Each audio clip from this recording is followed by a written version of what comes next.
Let's all go to the lobby. Let's all go to the lobby to get ourselves a treat.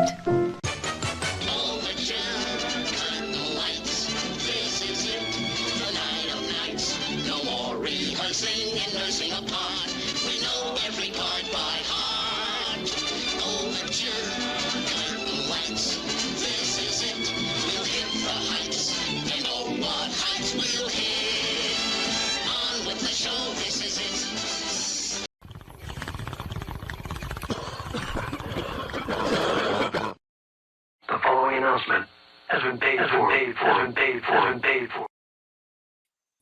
Oh, that's right, folks. It's me. It's the THC DOGG back here for another thrilling Wednesday episode of WMW Rezin, the show where we take some time to take a look and see what's been going on out there.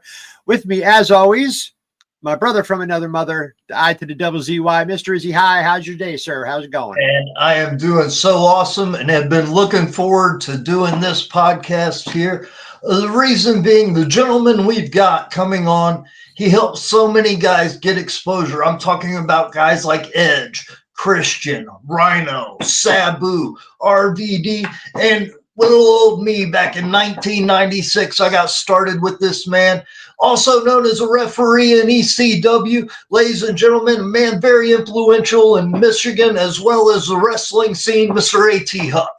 Hey, how you doing, fellas? It's so great to have you, man. Oh, man, it's a pleasure to be here, man. We got a lot to talk about. Yeah, we do, man. I'm excited. As I was saying before we came on the air, the referee is critical in wrestling matches. I mean, they play such a huge part, and the best of them are the ones that can work in and out with the talent, and everybody when everybody's on the same page, it's a beautiful thing. Yeah, it is. Now, you spend a good deal of time you spend a great deal of time refereeing in what's a nice way to put it? ECW is at that time hardcore, and not all of it. I mean, because there was a lot of great singles talent. What was your first, like, how did you get involved? And we'll get into other things certainly, but how did you get involved with Paulie? Well, as Frank said, Sabu was here in Detroit, a lot. This is where he started his career in Hamtramck, Michigan. It's just a city inside of Detroit. Sure. But long story short, I met Sabu in 1991, January 12th, 1991, my first night in the business. I had trained the previous year. But anyway, I met, knew Sabu for a long time. And there's a whole story leading up to me getting into ECW. I was working here in Detroit for Sweet Daddy Malcolm Monroe. And man, had been many years later. I started in 91, so this had to be 97 when I went to ECW. Okay. But it was through Sabu. Now, the Detroit scene at that in the 80s and into the 90s obviously was the Sheik's territory for a long time. Yeah, actually that's how I started. I didn't mean to cut you off. You got more to say? No. I was going to say, did you have any interactions with the Sheik? Yeah, I did. I need to step back. I need to go back to the late 60s. That was my first introduction to pro wrestling. Had to be, I'd say 68. When you're a kid, you don't really remember the year. You're not thinking about what year it is. Right. But looking back, I think that's the year that it was, 1968. 1967, 68, and 69 were crucial years, for me. I was, you're just kind of getting aware of things. Oh, sure. But the riots here in Detroit, Robert Kennedy being assassinated, I watched that on television. The first moon landing, the Detroit Tigers winning the World Series. So those years were really integral to me as far as my memories go. I do have memories before that, but not of wrestling. The first time I remember wrestling. Not Say to that interrupt again? you real quick. Yeah, not to interrupt you, but real quick, I want to rewind something that you said. Yeah. After the riots, how important was pro wrestling to healing the community? Well, there's a story about that. And I That's think this was before I was actually watching. I came in not long after this. right. But there were the famous riots here in Detroit and around the country. But the Sheik, like you said, was running Cobo Arena at the time. And he was the United States heavyweight champion. Right. And in order to heal the city, and I don't know if that's what his original intentions were, Sure. but he dropped the United States title to Bobo Brazil. And Yes. everybody was on one page that night. Everybody was happy. The Sheik had been undefeated since 1965, and I believe this was now 1968. Right. And Bobo Brazil was the new United States heavyweight champion. So that Yeah. was a big deal here in Detroit, a black champion during those tumultuous times. Sure. Exactly. But Please that's not continue. long after that is when I discovered professional wrestling, because Bobo Brazil was actually the champion when I started. Right. And I was flicking through channels. We had the little old TV, where you had to turn the knob. No remote control at this time. You were the remote control. I was the remote control. And that's a funny story, too, because I was my father's remote control. He would call me from upstairs, and we had a big ass house. And I would have to come downstairs to change the channel for my father, or just the antennas, There you because go. you There you had to get the picture with the antennas and the Right. horizontal hold and all that stuff. But anyway, yeah, exactly. But anyway, I was flicking through channels, and the Sheik was on TV. I didn't know who he was at this time. Right. And he was eating paper and acting all crazy. And my older sister, Jessie, Denise, rest in peace, she just passed away this past spring. She, was standing at the door, and she said, "You never saw this before? You never saw wrestling?" I was like, "No." And that was my first time ever seeing it. And my first memories was the Sheik eating Right. paper and going crazy with the announcers. Uh-huh. And I wouldn't say that I saw it every week after that, because I was still very young. I had to be 6 or 7, maybe 7. And you had to read the TV guide to know when things were coming on TV. Right. So I'm not sure if I was that good at reading yet to find out what time it was coming on. Right. But But you eventually I worked it caught on. out. Eventually I caught on, and I was able to watch big time wrestling here in Detroit. Nice. Yeah. Nice. So Yeah, that was the same program that we had in Dayton, and you Yeah. and I had discussed it before. I remember the first live show that I went to, and I can still tell you the finish. And it was the Sheik was getting ready to throw fire, and Pampero Firpo hit him with a bucket of water. And Yeah, it had the buckets of water. Yes, 1, 2, 3, and it was 1977. And that was the moment that I knew that I wanted to be a wrestler. There And, you go. See, now, what was that your happened actual- much late. That happened much later. I saw Firpo when he first came into the territory, Right, and he was a bad guy, a villain. I didn't know the term heel back at that time, right. so he was a bad guy. And he just, man, immediately caught on with me.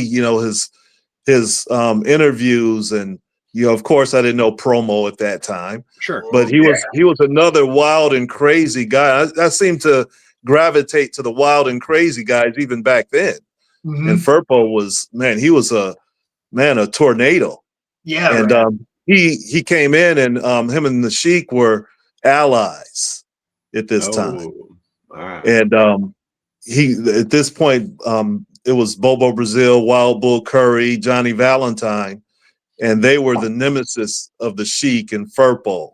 Right. And Mighty Igor was also a nemesis of theirs. And it's some wild and crazy times, man. Right on. So what was your, I'm sorry, go ahead, Chris. I just wanted to ask, it's in 1968, you're at the height of the civil rights movement. I mean, Yes. the world is on fire, literally. Yes. The world's on fire. As a young kid, living in inner city, what did it mean to you to turn on your television and see somebody who looked like you with the championship belt and representing Detroit and the people? Well, to be honest, it didn't. Okay. I was very young, so I wasn't really aware of any racial things that were happening. Like I said, I was 6, 7, 8, Sure. those ages. So I hadn't really tuned into it in that way. I remember the first day of the riots here in Detroit. My father was a part of a historic club here in Detroit that he helped found called the Cotillion Club. Okay. And that day of the riots, we were at the Cotillion Club picnic. And like I said, I'd been in the three-legged race and that type of thing. So I was kind of worn out. You know how kids are. Oh, yeah. But when we got in the car, my father turned on the radio, and I remember hearing the news reports about what was going on. And everybody kind of started moving funny and kind of rushing out of the picnic. Right. And we drove back into Detroit. And at that time, we had a family business. It was called Book Printing Company. Okay. And we drove by the print shop to check on it because things had gotten a little crazy. Oh, yeah. And I remember going down Bethune in Oakland. That's where the printing shop was. And still not really knowing what's going on. I knew something was going on. Right. And we drove down Oakland. And I remember looking up and seeing a shotgun sticking out of a window. And so I was like, man, something is really going on. And by the time we got home, which wasn't that far, the grocery store, I don't know if you guys remember A&P Grocery Store. Oh, yeah. That was a chain of grocery stores. The one on the corner of our street in Hamilton was ablaze. It was on fire. Right. And I remember me and my sister going in the backyard, and once again, being very young, the impact wasn't there to me what was going on, but Sure. we were catching ashes as they fell from the sky. So I remember ashes falling from the sky, and my older sister, Gloria, who lives in Nashville, who is a real huge civil rights activist in Nashville, part of the sit-ins in Nashville. She took her little camera to take pictures, and my mother or my father stopped her. She would have had historic pictures of the riots, but they made her come back home. Right. But that was my early. But as far as your question, as far as Bobo Brazil being champion, Yeah.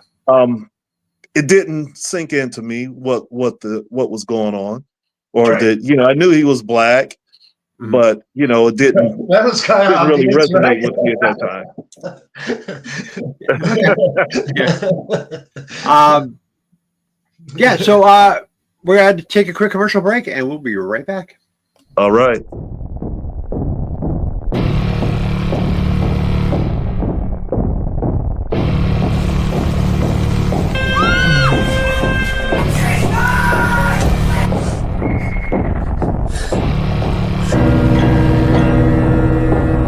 And ask yourself what kind of person you are.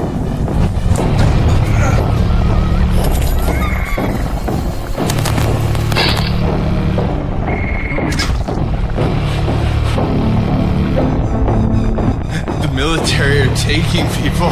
What is going on here? Are you even real?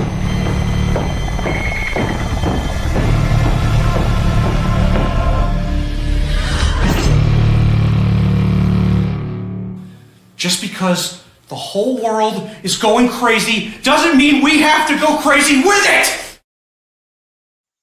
Ah, yes. Echoes of Night, horror anthology series by our good friend Frank Palangi over at Palangi Films. That will be debuting on Yakuza TV, I want to say in December.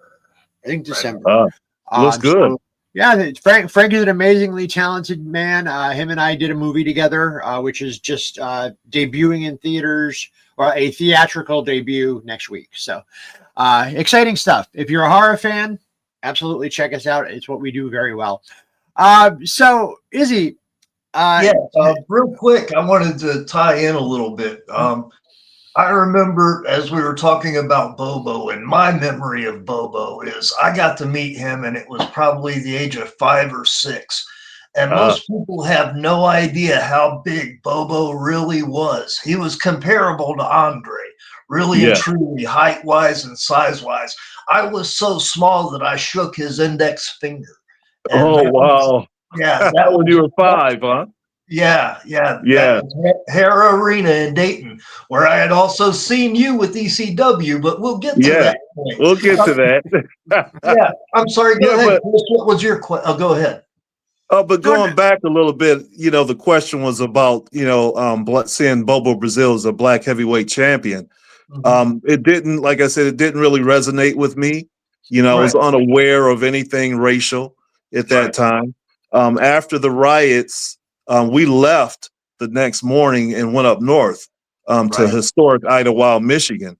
So I don't remember anything after that first day of the riots. Sure, It was sure. out of sight, out of mind. I do remember going up I-75 and seeing the Federal Reserve or the Army or whatever it was coming into Detroit, Yep. and we had to duck our heads down. Right. Probably not, but my father was a little afraid of what we might see. But I Sure. did stick my head up and see the tanks and everything coming into the city. Yeah, But your once we dad. got up north, I didn't know anything else. It was all about swimming and fishing and all of that at that point. Yeah, your dad would survive the horror movie. He knew what it was time to get the fuck out of here. Let's go. Yeah, get out of the city, and that's what we did. But he came back, and Right. at that time, black businesses would put on their doors "black owned," Right. so Right. it wouldn't be Sure. vandalized. So Sure. that stuff was going on way back then. I do have those memories. Yeah. But going back to wrestling, man, whatever I could catch it, I was watching it. Yeah. Sure. And it was several years before I actually went to a live event, maybe in the early 70s, 72, maybe something like that is when I first went to a live event at Cobo Arena. Right on. Right on. We were so jealous of Cobo Arena living in Dayton because we'd hear the card that was going on at Hara Arena, and then the show that they were producing was for the Cobo show. So it was like, Right. I know. So we might get the loop on some of the angles and some of the feuds. Sure. But it was the same way with Georgia. Do you remember watching Georgia Championship and seeing the Omni card? Oh, well, Frank, I went to school in Atlanta. Oh, yeah, that's and, right. and That's right. and I could see the Omni from campus. So you're going to So make me jealous on a couple different levels now, huh? Is that the way it yeah, goes? right. I walked to the Omni to see Georgia Championship Wrestling and Right. watched it on 605 on TBS. That's From it. 1980 to 1983, I watched it and went to the show. That But was the Detroit, time. man, I got to get back, man. We got to step please. back because Bobo Brazil was here. If we're talking about black wrestlers, Ernie Ladd Yeah. was Big Cat. here. Prince Pullins Sure. was here. There weren't a whole lot early on. Sweet Daddy Siki was here during the early 70s. And Right. then later on, Abdullah the Butcher came in. Sure. He had been here before, but he left and went up in Canada. And he had a different name, but I didn't know him until he Right. came back as Abdullah the Butcher. Right. But yeah, some of the feuds that I saw, one of my earliest matches at Cobo, and probably one of the greatest matches that I can recall was the Sheik and Ariba Luis Martinez. Right. They went almost an hour, and that the Sheik's not known for going long matches. Right. But what it was, they had to make up for Bruno Sammartino not showing up that night. He had been there the previous week because the Sheik ran every 2 weeks and packed the place out too. But there was a dispute over money. I didn't know that at this time. But Luis Martinez took Bruno's place. And they went a whole hour. And you won't believe most of the match. I think maybe the last quarter of the match, Martinez had the Sheik in a headlock. Right. And you never saw anybody work a headlock spot like the Sheik and Martinez did. Everybody was on the edge of their seats. Every time the Sheik would get out, Louis would do something and put him right back in the headlock. And after a while, the Sheik's arms were limp, and Louis was just cranking it and cranking it and cranking it. And man, the bell rang, and Louis raised his hands, but it was a time limit draw. And here's the great thing is if done correctly, that would still work today. It would still work. It would still work. And that's how far away from wrestling that we've gotten. And yeah, the psychology. With as smart as people are to UFC now, it can exactly go right back to that because they understand and everybody knows what a fucking headlock is. Right. And it was the art of selling. That's it. Completely. You know, it was the way the Sheik sold that headlock for that last 20 minutes or whatever it was. It seemed like forever. But man, my heart was pounding. And however, excuse me, 2 weeks later, the Sheik destroyed Luis Martinez. We thought that he was going to win the U.S. title, but no. And then come to find out later on, that was the Sheik's formula. Yeah, you know, he would get the guy over the first match, and then the next time he would destroy him for the most part. You know, sure. Well, no, I mean, he's the someone said I was talking to someone recently, and they said that that the fans want to believe that tonight could be the night. You know, they're like, oh, exactly. Especially if you're working in an extended feud. Exactly. And you're doing the loops. It's like, oh, is it tonight? Is tonight that night that this guy finally gets what's coming for him? Right. And it did happen, Chris. Oh, sure. The Sheik didn't hold the U.S. title the entire time of big time wrestling, as you well know. You know, Bobo was champion, Firpo was champion, Mark Lewin was champion, Johnny Valentine was champion. You know, Tony Marino held it briefly. You know, so Don Kent. You know, so there were other champions in here in Detroit, but I think the thing was that was fine in the first half of the decade. Right. But once you started getting into 77, 78, 79, the Sheik was, getting older and the formula had run its course. And I know everybody can book in retrospect saying you should have done this and you should have done that, but we weren't there. Right. But Terry Funk was there. Randy Savage was there. Austin Idol was there. So there were the guys to carry the promotion on. Nice. But as often as we know, promoters trust themselves. You know, you don't really know who's gonna, be loyal to you. And another, Gino Hernandez came in and held it for about 3 months. Right. And dropped it back to the Sheik. I was still watching at that point. Sure. And once I got later into high school, like 78, 79, 80, I kind of dropped off a little bit. I'd watched here and there, but it wasn't must see for me. Right. And I went to Kobo a few times in the late 70s. And one of those matches was the Sheik and Firpo, where the Firpo used water. But the first time I got smartened up, and it bothered me at first, and then it kind of went away because I was still in my early to mid teens, and I saw the Stomper and Mitsu Arakawa. All right. The Stomper was Guy Mitchell, one of the Valiants, but not at this time. He was still the Stomper. Had a famous tag team with Ben Justice and the Stomper, but he had a match with Mitsu Arakawa. And Mitsu threw the salt or powder or whatever into the Stomper's eyes. Right. And I was like, wow, and they went back to the dressing room. And back then, you kind of had some freedom at Kobo. You could walk around, get close to the ring. So I was standing real close to the entrance. And I looked back in the hallway and I could see the Stomper and Mitsu Arakawa talking to each other. Right. And it was like right after this had happened. And they saw me and they ducked away. And I kind of stood there baffled. I was like, wait, why were they talking to each other? And I felt a certain way about it. You know what I mean? And I didn't really say that, man, is this do they not really hate each other? It just so many things went through my mind. Oh yeah, yeah. Right. But it didn't stop me, and Right. I don't think I thought much about it after that.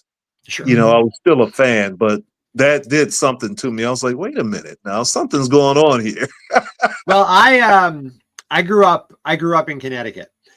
Yeah. So I was WWF, didn't have a whole lot of choices at first, and then Crockett Right. came on, and but in 1988, when two people who shouldn't have been driving in a car with cocaine together got pulled over for driving in a car with cocaine, Yeah. I was 12 at the time. That completely shattered. Like, wait a minute. Wait, well, let's just say, who was that? Hacksaw and Iron Sheik? Hacksaw and Sheiky, yep. Yeah. Yeah. and I'm like, and of course your 12-year-old brain is like, oh my God, why was he with the Sheik? Did the Sheik kidnap him or something? Like, what? Because I'm still trying to live kayfabe, Right. And then I'm the cocaine didn't matter to you. It was the fact that they were together. that was the troublesome part for me. And after that, I was kind of like, okay. And I still didn't know the extent, but I knew that, okay, there's a little more going on here that they aren't telling you. That's kind of what I felt, but it disappeared, because I was so young, and there were no dirt sheets at the time. There were a ton of wrestling magazines. A ton, but I didn't buy any. I only bought the Body Press occasionally, which was the program in Detroit, but I didn't buy the newsstand magazines until the 80s. Right. And they were still kayfabe. They didn't, tell you anything that was going on in the background, which was good. I liked it like that. I wish it was still like that. Those Abner mags were great. I mean, I had a chance to meet Bill. When was it? May, June? I know, earlier this year, and I was just like, thank you. You opened my eyes as a kid living in WWF land. You opened my eyes to Crockett, to Georgia, to Florida, to where all of these folks, and it was it was for a lot of us, especially no internet, limited cable, so for a lot of us it was it was like, holy crap, I've never seen. And then like the PWI 500 would come out, which they just brought back, I think, this year. Well, they've had it for a while, haven't they? Yeah. Did they stop? I think they stopped doing it for a little bit. Because like they're making a really big deal about the fact that it's out this year. So, and a handful of people we've had on this show are actually on the list this year. Actually on the list. Oh, wow. So it's cool, Hey, Chris, though, when I was a kid, though, man, I knew nothing about any other territory but Detroit. Right. Because all I got was the Body Press. I didn't look at the magazines. I was too young, to get to where they were. And it wasn't until much later that I would see them, and see other territories, and of course the lineup with all the different areas in the magazines. That was great. Oh yeah. But it was only the Body Press and Dave Brzezinski, Supermouth Dave Drayson. He was one of the contributors. A lot of guys helped put the magazine together back then. Right. But man, I still have a bunch of those Body Presses. But it wasn't until I went to Atlanta for college that the wrestling world really opened up to me. Oh, sure. And that was, like I said, Georgia Championship Wrestling. And at first, I was like, what is this? It was a different style than Detroit. Detroit was, hardcore in the 70s, Sure. And Atlanta at the time wasn't. You had Steve Kern was there, and Steve O was there, Ted DiBiase, Tommy Rich, and it kind of caught on for me more when the Freebirds came in. Yeah. Because they were more of what I liked. They had charisma and they were, kind of unhinged. Yeah. So when the Freebirds came to Georgia, that's when it really, really got my attention. And I was hooked on it. But that's when I first saw Ric Flair and, like I said, some of the others that I named, and Gordon Soley. you know, and I was like, man, this is great. And one of they the would best show clips. ever. Yeah, they would show clips from Florida. So I got, you know, acquainted with the wrestling down in Florida a little bit, and they would show Mid-Atlantic. And then there's another station that started showing world class, Right. you know, with the Von Erichs. I was Yep. like, man, I had never been exposed to this much wrestling before. You know, in Right. Detroit, we did have a brief time where Dick the Bruiser ran opposition to the Sheik, Right. and I would watch his show, you know, and I didn't know it was Dick the Bruiser's show at that time. Oh, yeah. But it was the Bruiser, the Crusher, Blackjack Mulligan, Blackjack Lanza, Billy Red Cloud, Bobby Heenan was there, Baron von Raschke.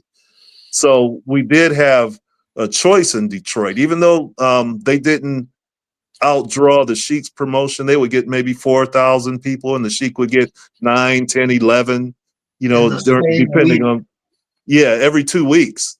You know, is people think about that right now? Yeah. These guys couldn't imagine those kind of numbers, and that's just in Detroit. That was just here in Detroit, just from the little TV show. But you know, the show came on several times a week. Came on Thursdays. It came on Saturdays. Came on Sundays. Right. So you did get to watch it quite a bit. And on Thursdays, this is another funny story. I had to battle with my father. We only had one television. And at the same time wrestling came on Thursdays, Lawrence Welk came on. Have you ever heard of Lawrence Welk? Yeah. The bubbles. Yeah, Champagne Dreams, Caviar, whatever. But they played old polka music, you know? And my father loved it, and I hated it. To this day, I hate Lawrence Welk because my father would have it on, but he would fall asleep. And I'd ease my way to the TV, and it was only the next knob over, the next click over. And I would click it over to watch wrestling, and he would wake up and make me turn it back. So this went on for the whole hour on Thursdays. And this is a question that Izzy and I have been talking about for a while now, and we one of the things I like to ask our guests when they come on, we were talking about the style in Detroit and the style in Georgia and style in Mid-Atlantic, and today's kids, not all of them, but a vast majority of the wrestlers that are being turned out by WWE. Yeah. They're all receiving the same training. Yeah. Down in the Performance Center. And now I think the Performance Center idea is great. I'm sure there are tons of wrestlers, older guys now, who would have loved to have had something like that when they were breaking in. Mm-hmm. But do you think that let's say one of these kids who was trained in a Performance Center goes up north, does their thing, gets fired after a year, can they work other places? Or do you think they're so tied into that one? Because like some of these guys are just coming out of college for football or another sport or something. They've never wrestled at all. Yeah. Yeah. So it's not like 10 years ago with NXT where they brought in, Sami Zayn and Kevin Owens and guys who had been working the indies. These kids, and I call them kids, and I don't mean that disrespectfully. Most of them are 25 to 30 years younger than I am. But do you think that given the current way things are, like they could go if the territory thing was to happen again, could they go to these? I think they could, because they would have a lot more time to learn their craft. When you get thrust right on television, a lot of times people's first impression is what lasts with them. Right. And if you aren't ready, they remember that. Sure. Whereas during the territory days, you might not be on television. There were a lot of guys here in Detroit that I never saw on TV, but I saw them at the arenas. Sure. And you would, like I said, you would have a lot more time to learn your craft. There were so many places to go. And man, the Sheik ran not just here in Detroit, but Saginaw, Flint, Pontiac, Cadillac, down through Ohio, Indiana, West Virginia. So there were a lot of places where you could learn without being exposed on television, Right. like so many of them are now. You watch NXT, you know, a lot of those guys have just started really. Yeah. You know, they haven't been, you know, to this place and that place. And the guys that do that, they might go to NXT for a short time and then they get moved up. If you know, they think they can do something with them. Right. Yeah, Now, but I think Go the ahead. talent, the athleticism is a lot more than it was, you know, when I was a kid. But I think it's too fast of a pace. Oh yeah. Maybe not for this generation, but I'm more interested in psychology. I like when wrestlers walk and talk, and I think they should cut half of the spots out of most matches. You know, it's way too many spots. And when I referee, you know, with wrestlers that don't call spots, I like it better. Yeah. You know, because there have been times where I've actually talked to the wrestlers during their matches to help them keep their pace. But when you have so many spots in a match, if I tell them, hey, do this, it's going to throw them off because they're waiting for the next spot. Right. And you can tell if they miss that spot, you know, they're all blown. You know, they don't know what to do next. Right. Because they're learning the dance, but they're not learning the improvisation. Exactly. Needs you know, along with that. They're doing paint by numbers as opposed to Picasso. Right. And like we mentioned earlier, with schools, the training facilities are good, you know, because the guys are really, really learning how to do things properly. But I think they need to take what they learn and make it their own. Yes. You know, do the thing because I think, you know, in the 70s, they knew how to do everything properly, but nobody wrestled the same. No. You know, the Sheik was nothing like Ernie Ladd. Right. You know, Bobo was nothing like Ernie Ladd. Furpo was nothing like the Sheik, even though they had the same wild style. He wasn't like the Sheik. They weren't taking the same type of bumps. They weren't doing the same moves. As a matter of fact, you couldn't do somebody's move. No. You know, now it's like you're allowed to do everything in the book in one match. Yeah, which is ridiculous. Yeah, the opening match.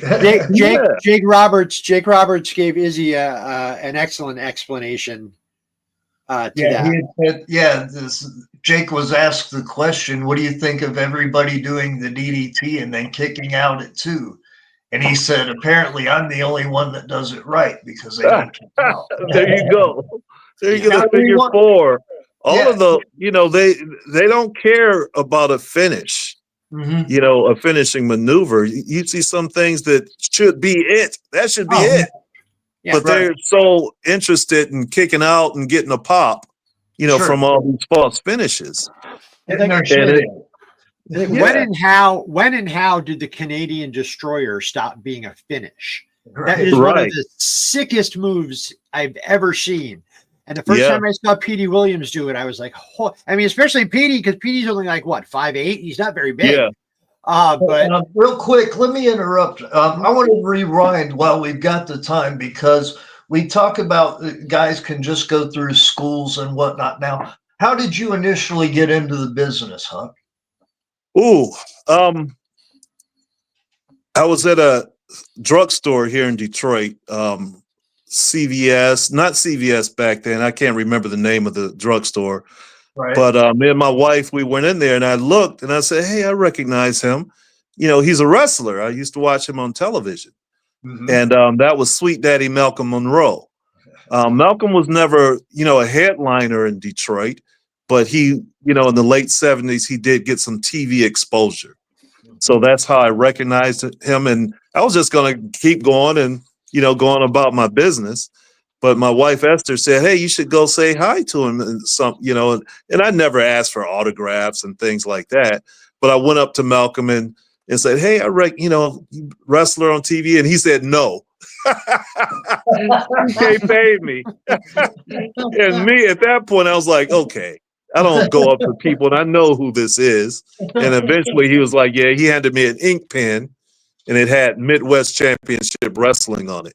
I wish I still had the pen. Wow. But we talked a little bit and then I just went on about my way. And then maybe a few months later, I ran into him at another Rite Aid, maybe. And he was doing security. That's why he was bouncing around to these different pharmacies. And we sparked up a much longer conversation at this point.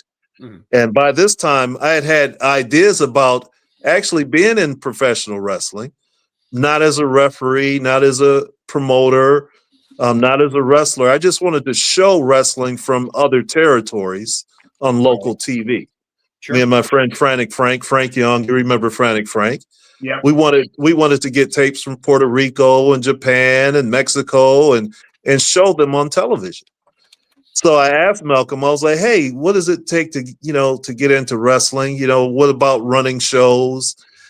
And he was like, about $50,000. You remember his voice, right?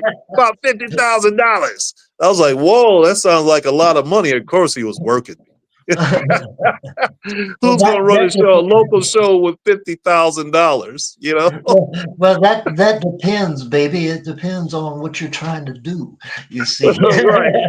Exactly. So you had the two different tones. We had the wrestler and we had the business.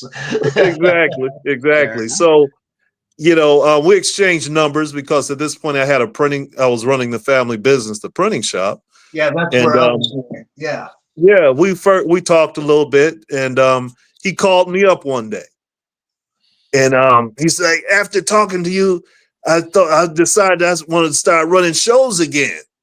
I was like, "Oh, okay." I was like, "Cool," and he asked me if I wanted to referee, just out of the blue, and I was like, "Okay." I never even thought about me refereeing, and we went to a little boxing gym on the east side of Detroit. Motor City Sports Club. No, this wasn't Motor City. This was Really? another boxing gym on the east side. Okay. And they just had mats on the floor. All right. And me and Frank went. I told Frank to come with me. And Malcolm and the Bug, Oh my goodness. they were training a guy who wanted to be a wrestler. His name was Joe Lake, but that's another story altogether. Right. And also standing there was this little kid who I thought was a little kid, and it was Joe C. Yeah. All right. It was Joe C. And I thought he was like 11 or something like that. And he was still young, but you remember Joe C. He was very little. And so, that was my first and only night of training. This had to be in like October or November of 1990. Right. So while they were training Joe Lake, I followed them around on the mats and acted like I was refereeing. Mm-hmm. That was my only training. I never took bumps at that point. And the first show was January 12th, 1991.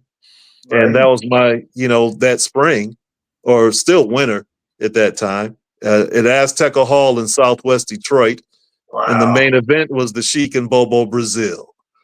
That's awesome. He told me I was refereeing that, and I couldn't believe it. I mean, they were like Hogan and Austin to me. Right. So that wasn't my first match. My first match was actually a guy named Samson and Dr. Death, who later became Judge Dredd, who traveled around with Sabu. Yeah. And they came down to Memphis. You may have seen him when Sabu came down there. But that was my first match. Yeah, they were in Indianapolis, Sabu and Dredd, when I went with. Yeah. Right. So I did that match, and then the next one I did was the Sheik and Bobo Brazil. Right. And that was an infamous night for me because Bobo gave me a headbutt, and before I knew it, the Sheik was on top of me and zip. Oh. And they hadn't smartened me up, so I thought it was a blood capsule or something. And it just kept squirting out, but the Sheik cut me across my forehead.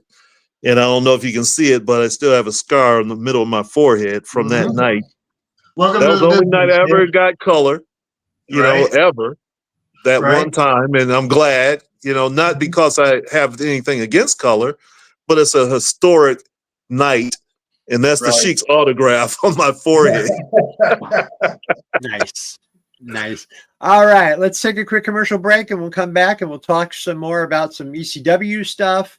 And you're from Detroit, and if Detroit's known for one thing above anything else, it's music. So I want to get your feeling on that as well. But here's a upcoming project from our friend of the show here, Tarek the Great.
Clock Towers 2025. The clock is ticking.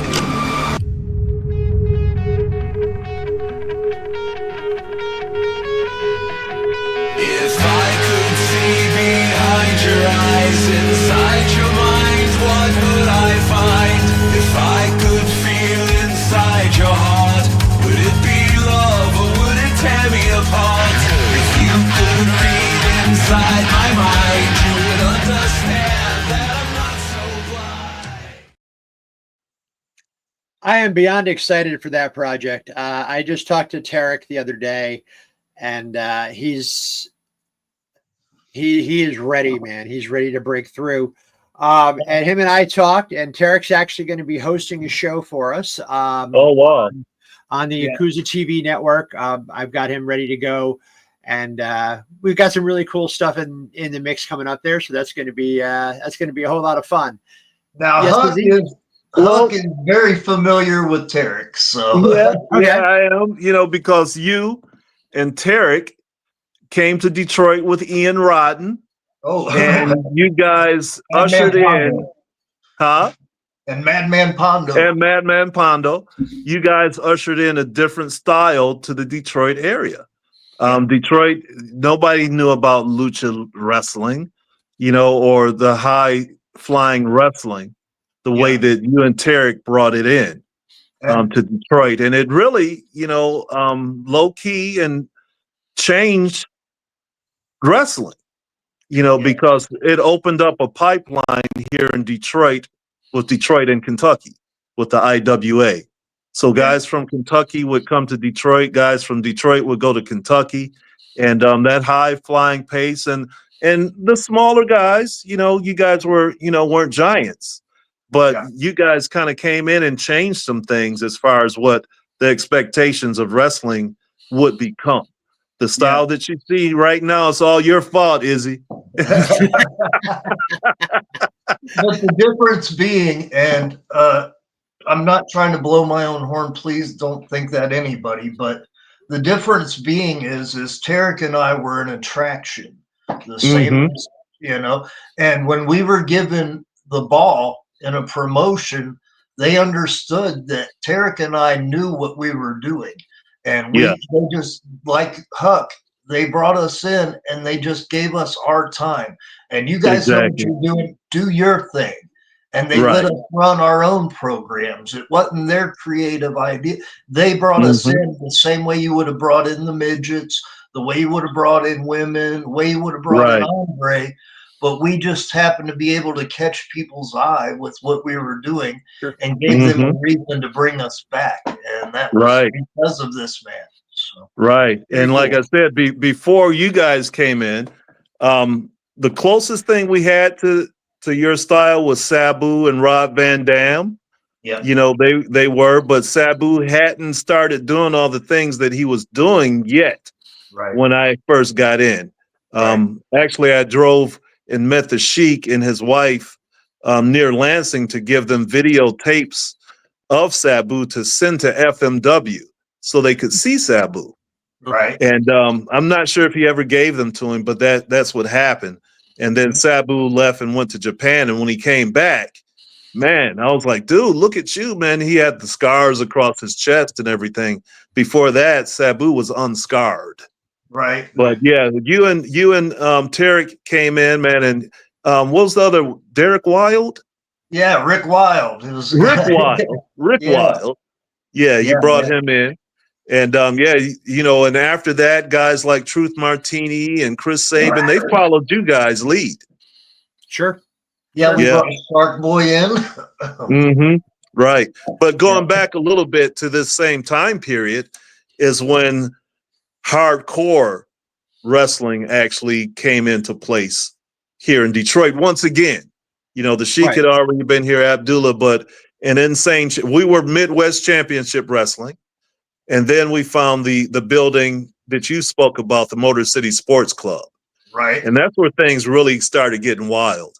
When Ian and Pondo came in and they used thumbtacks. I think the first ever thumbtack match in Michigan was at the Motor City Sports Club.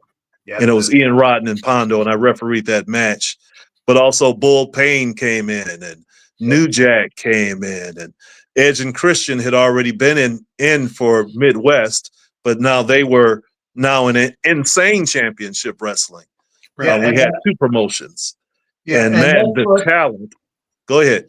Yeah, that's the thing that I wanted to really present as well. How much you personally had in developing and giving these guys a platform. We talk about Edge, we talk about Christian, we talk about Rhino, and I would see these guys, Tarek and I would see these guys on a monthly basis in Detroit working for you guys. And right.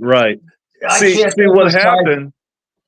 You know, like I said, we had Midwest Championship Wrestling, and it was still pretty much traditional wrestling. You know, the bigger guys, you know, not a whole lot of flash, I would say.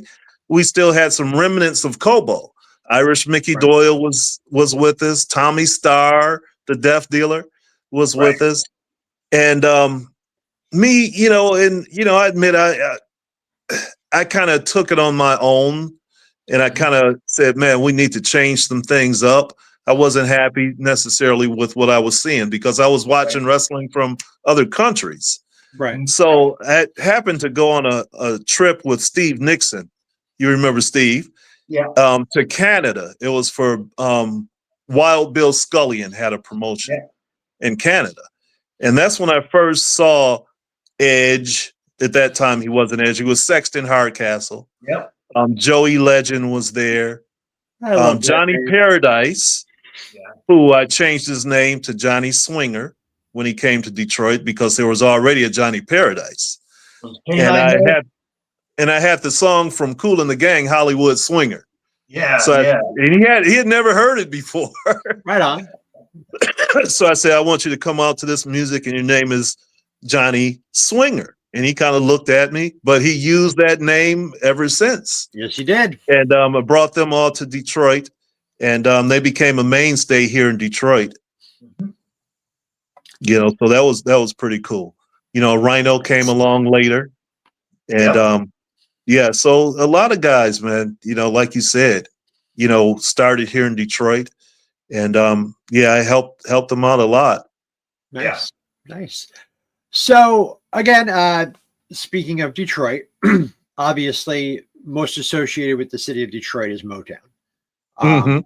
You guys were music, you know, some of the best music ever made was recorded in Detroit. Well, hey, I'm going to stop you for real quick and keep talking. I'm going to turn my camera around since we're talking about music. Got something cool to show us? Oh, very nice. This is just part of my music collection. That is amazing. I'm going to walk around while you're looking. Wow. Here's just some of my 45s. Also, as you scroll down here, I'll open up this case. Here are more albums. Vinyl is king. Vinyl is king. And then I'm going to open up this crate. Can you see it? Uh-huh. Full of more 45s. Nice. But I have more. I'm not going to show you. Oh, sure. I'm sure. But a lot of people might not understand is Huck used to host a classic show as well called Cruising the Barrio. That's right, with Rude Boy from JCW fame. You know, and yeah, we did that for a while, 3 times a night on the weekend, Friday, Saturday, and Sunday on crbradio.com. And when we played all old school music, but we had guests. Ray Parker Jr. was on our show, Mickey Free from Shalimar, Dogg from the Prince, band. Yeah. You know, so we had lots of guests. And in the studio we had Izzy High. But yeah, man, my music background is really deep. Yes. Nice. So growing up, what was your groove as a little kid? Like, were you in the Motown scene? Were you like, what were your parents like? Because they're like, when we're all kids, we all start off listening to music our parents love. Well, we know polka. No, my father was into that, but he liked music, traditional music too. But mainly it was my mother, who was really the music person in the family. At Christmas time, we'd go to the mall, and they had the big record stores, and she would just let me pick out, maybe 8 albums every Christmas. Nice. And we would buy them because we had big Christmas dinners here at my house, at our house, and I would play the music. But yeah, man, she let me just go through it, and I'd get my Parliament Funkadelics, my Commodores, my Isley Brothers, and Jackson 5, the Jacksons, all of that, man. And she just go ahead and let me buy it, So that was a good time. But my earliest memories of music that I liked, I was really influenced by James Brown. I liked James Brown as a kid. Like I mentioned, we went up north during the riots, and it was a historical place called Idlewild, Michigan. Right. And it was a black resort that was formed in the early 1900s when segregation was still, really prevalent. But Jackie Wilson used to come up there, Ella Fitzgerald, oh man, B.B. King, just so many artists, and they had clubs up there this time. One of the clubs was called the Paradise Club, right? And they would perform there. And at the Flamingo, they would perform at the Flamingo Club. And it was probably part of what was called the Chitlin Circuit, where black people could still perform at places where they could perform. Right. And but early on, man, and of course the Jacksons. Of course. I had the big afro, and the Jackson 5 was everything to kids here in the city of Detroit. Oh, yeah. And just a few to everybody, man. It crossed over in so many ways. As I mentioned a couple weeks ago, the Jackson 5 had a fucking cartoon on Saturday morning. They did. Yes. But outside of that, Frank, Berry Gordy, his house was just a few blocks from mine. Right. Right on Boston and Hamilton. It still sits there. I'll take a picture of it later and I'll send it to you. Nice. But the Jacksons and Diana Ross, the whole neighborhood was buzzing because they were there at the house, and the word got out, and you could see all the cars lined up. And it's actually in their movie. They're inside the house, and it's at that time that they're portraying in the movie. So I remember that very well. Nice. So ECW. Hey guys, I could go 2 hours, but go ahead. I got all the time in the world this morning, my friend. Well, let's go. All right. Well, that's why you're here, man. As I told him before that I was really looking forward to this because little do people know, you and I have sat around campfires just chatting for hours, man. And yeah. So hey, Frank, I got to tell the story. It may have been the last gathering I was at. Remember? Put it out there, man. You're an outdoorsman. Come on. let me tell you. You remember what happened? I was carrying some chicken. Oh. And of course, we, had our magic sticks. We were, partying up. I grilled all this chicken for the boys, and I was so proud. And I walked behind a tent, and I tripped over one of the lines, and all the chicken went flying through the air. And Frank is behind me. He's like, Huck. And Frank hits the same chord, and he goes flying. And we're both laying on face first, all the chickens on the ground. Ah. Now, what happened? What happened the next night, though, after we did that? What ended up happening, though? Oh, tell me, I don't remember. I ended up putting glow sticks all around the camp so everybody could see the so fucking people line. could see. Yes, we learned that, and then I ended up making jambalaya the next. Jambalaya, yeah. Yeah. Man, that was a great weekend. I got to introduce Morris Day and the Time on stage. And I was asked, that was one thing that I was asked many episodes ago about if there was ever a show that I could go see over and over and over again. Morris Day didn't have strobes that night, and I was able to watch that show. Me and Pondo stood together watching Morris Day and the Time, and you introduced him, man, and that was one of the freshest shows, man. It and was, man. TNC Music Factory was before them even, so it was the same night. But it was a great night. Yeah, the times that I've shared with you, man, I can't explain how awesome. Yeah, man, think about it. I was at the first 11 gatherings. Right. The first 11, the crazy one down in Toledo, man, where we got kicked out of town. It was great, man. No. Now here's a funny memory that I have. Okay, of ICW, Insane Championship Wrestling. I think it was 2 or 3 months before I got there, and I've heard this story, and I'll give this line. You didn't remove the gas tank? Oh, yeah. That was a crazy night. It was Psycho Rick Matrix and Dirty TX, Tex Monroe.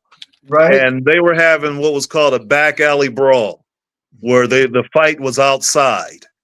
And long story short, Tex, who was reminiscent of Terry Funk, he lit his flaming branding iron and threw it inside the car.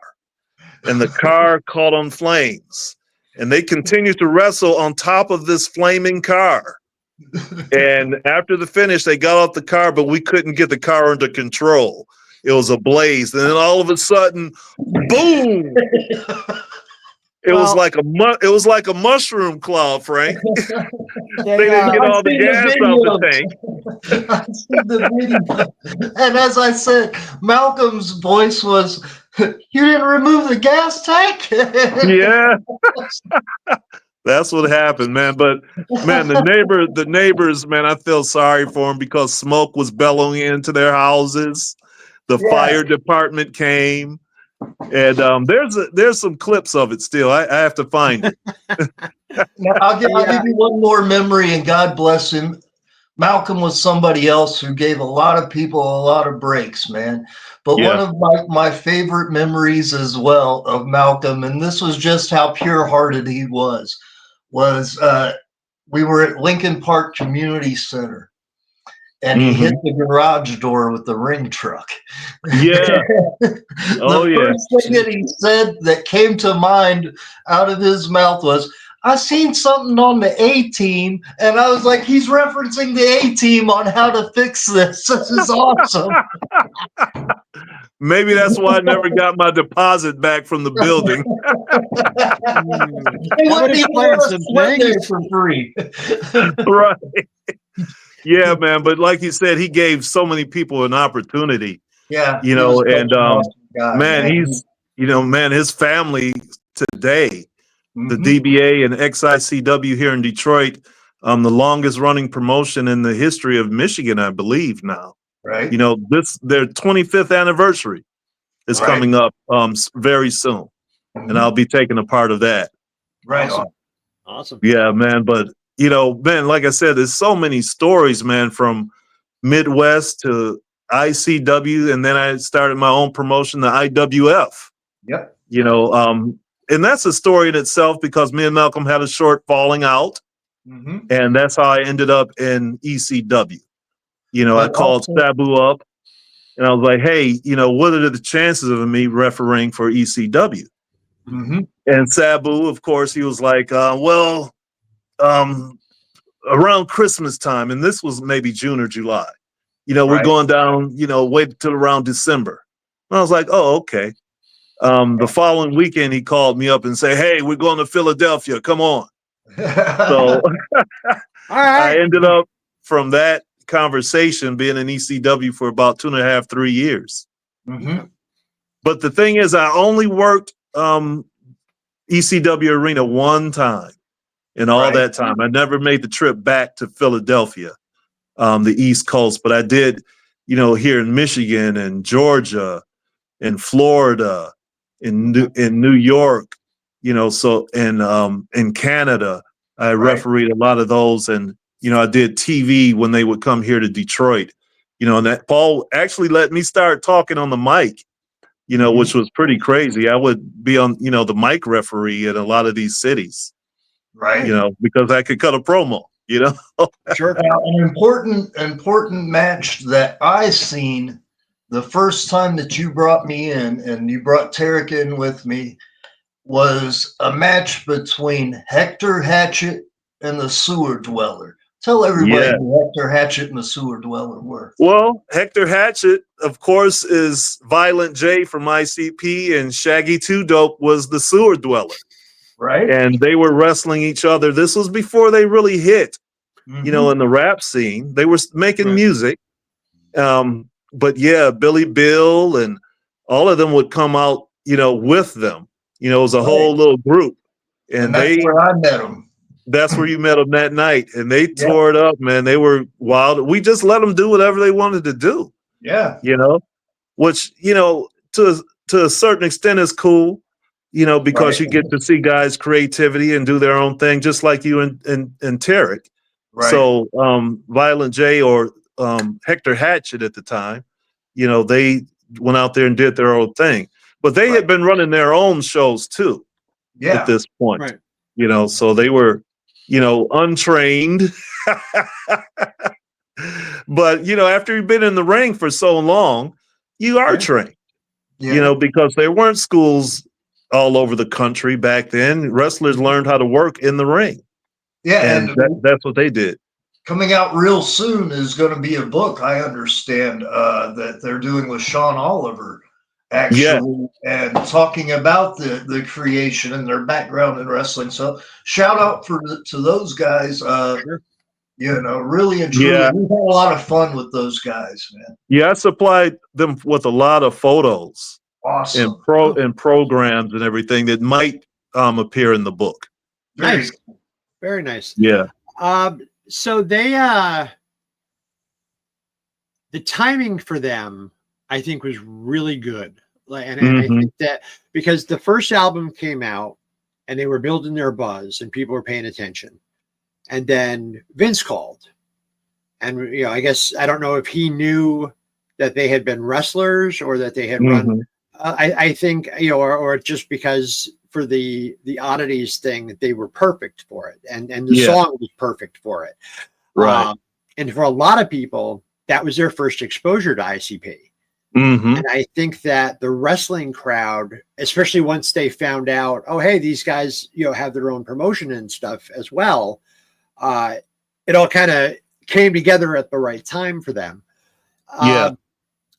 Now there's been, what was this year? The 25th gathering. Is that right? 25 years. And this year. And they've toured all over the world as a band, and they've toured all over as a wrestling promotion. And what excites me now, and we're going to run this ad real quick, because now they are doing their own thing on a weekly show. So Lunacy. Let's take a quick look at that. JCW Lunacy. New episodes every Thursday night at 7 p.m. on YouTube. For over 25 years, JCW has delivered the very best in pro wrestling entertainment, bringing fans deep storytelling drama, gut-busting comedy, and unbelievable in-ring action. From wild characters to unforgettable rivalries, JCW has built a legacy that spans generations of fans. Whether you've been watching since day one or you're brand new to the chaos, there's never been a better time to join the madness. See why JCW is the hottest promotion in independent wrestling today, where anything can happen, and usually does. Take a look at this! Don't miss a single moment. Tune in every Thursday night at 7 p.m. on YouTube and catch up on past episodes right now.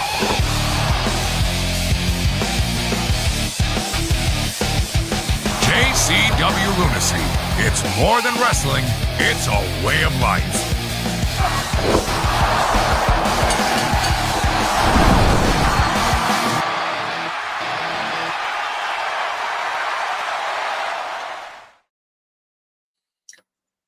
So these That's guys, great. they have Yeah, certainly man. come a long way. Oh, yeah. Yeah, a We- long way from a crack pipe on the pole match, huh, Frank? Now I showed you that video, right? That we did here, didn't I? I sent you that, didn't I, Huck? I think so. Yep, Right yep, on, yep. yeah. Yep, Yeah. the Iron Cheek and Izzy High. And you as the referee, man. Right. We had so much fun. Great times.